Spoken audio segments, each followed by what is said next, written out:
தாசு சொல்றாரு சுந்தரத்துக்கிட்ட, எல்லாரும் காடு மேடுன்னு சுத்திக்கிட்டு இருந்து குழந்தைய கண்டுபிடிச்சிட்டீங்க போல இருக்கே.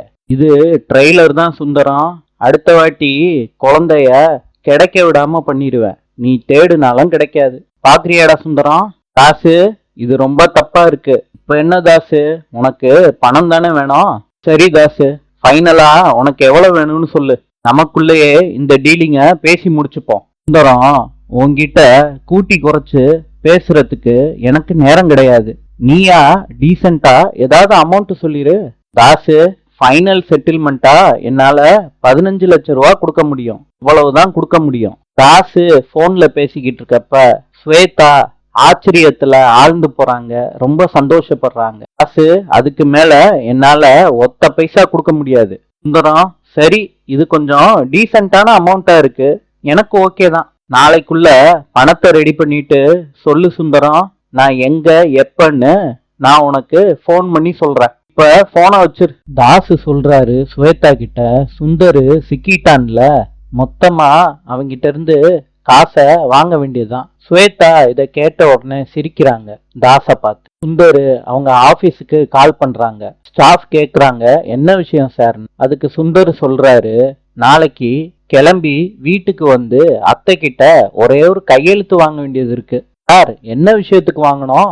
சுந்தரம் சொல்றாரு, வழக்கம் போல அத்தை கிட்ட ஒரே ஒரு செக்ல சைன் வாங்கணும், அவ்வளவுதான். ஒரு 10 லட்சம் ரூபாய்க்கு செக் ரெடி பண்ணிட்டு அத்தை கிட்ட வந்து சைனை வாங்கிக்கோ. சுந்தரம், சார், அத எந்த கணக்குல எழுதுறது? ஆபீஸ்ல ரெனோவேஷன் ஒர்க் நடந்துகிட்டு இருக்குல்ல, அதுக்கு பெண்டிங் அமௌண்ட்னு எழுதிக்க. சார், ரெனோவேஷனுக்கு கொடுக்க வேண்டிய அமௌண்ட்டை முன்னாடியே கொடுத்து முடிச்சிட்டோமே சார். சுந்தரம் சொல்றாரு, அந்த ஈர வெங்காயம்லாம் எனக்கு நல்லா தெரியும்யா, நான் சொல்றத மாத்திரம் செய்யா. சார், ரெனோவேஷனுக்காண்டி உங்க அத்தை கிட்ட தான் கையெழுத்தே வாங்கணும். அவங்க என்ன ஏதுன்னு கேட்க மாட்டாங்களா சார்? சுந்தரம் சொல்றாரு, அப்படி ஏதாவது அத்தை கேட்டாங்கன்னா நான் சமாளிச்சுக்கிறேன், நீ எதையும் பேசி வைக்காதயா. சரிங்க சார், அப்பனா செக்கோட நாளை காலையில வந்துடுறேன் வீட்டுக்கு. ஓகேன்னு சுந்தரம் சொல்லிட்டு போனை வச்சிடுறாங்க. பொன்னி அவங்க வேலை பார்க்குற பியூட்டி பார்லருக்கு போறாங்க. இப்ப பொன்னி கூட வேலை பார்க்குறவங்க எல்லாரும் சொல்றாங்க, நம்மளோட ஓனர் ரொம்ப கோபமா இருக்காங்க, நீ போய் அவங்கள பார்த்துட்டு வந்துட்டு வேலைக்கு சேர்ந்துக்க பொன்னின்னு சொல்றாங்க. ஓனரை பொன்னி பார்க்க போறாங்க. நடந்த விஷயத்த எல்லாம் சொல்றாங்க. இன்னும் விடாம அந்த ஓனர் கேக்குறாங்க, ஏன் பொன்னி, இவ்வளவு விஷயம் நடந்திருக்கு, ஏன் என்கிட்ட சொல்லல?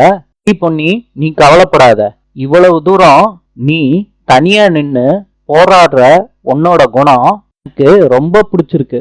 ஆக்க சின்ன வயசு பொண்ணா இருந்துகிட்டு நீ அவ்வளவு சாதனை எல்லாம் பண்ணிருக்க. மற்ற பெண்களுக்கெல்லாம் ஒரு உதாரணமா இருக்க பொன்னி. கூடிய சீக்கிரமே உன்னைய நிரூபிக்கிற நாள் உனக்கு கண்டிப்பா வரும் பொன்னி. இதுல உனக்கு என்ன உதவி வேணாலும் கேளு, நான் செய்யறேன். நீ சொல்றாங்க, ரொம்ப நன்றி மேடம், நாளை சந்திப்போம்.